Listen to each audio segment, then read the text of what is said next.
Wait. Did I just feel movement? She's awake, Dr. Bailey. The patient's awake. Leslie suddenly woke up during the surgery. She kept trembling out of fear. All the doctors in the operating room were at a loss for a moment. Bailey snapped at the anesthesiologist, told him to put Leslie under anesthesia again right away. This was a serious medical malpractice. The hospital would likely be sued. After the surgery, the doctors started shifting the blame to each other, but what was done was done. They could only pray that Leslie would forget the incident. However, their prayers went unanswered. Where I could smell my own burning flesh. How was that? When I was lying there, unable to speak, well, I could actually feel you butchering my insides.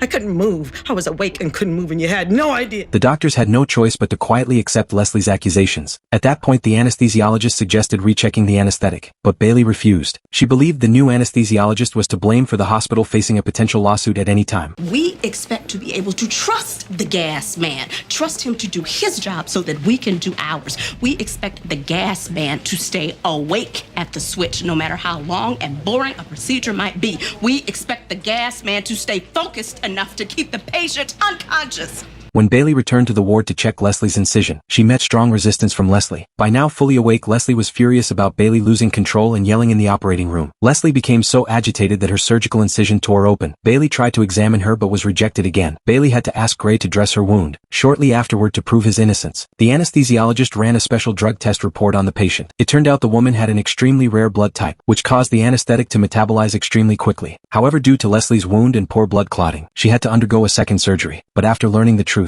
she only allowed Gray to perform the operation on her. You stayed calm. You were kind. Oh, Dr. Bailey is far more experienced. She's not touching me.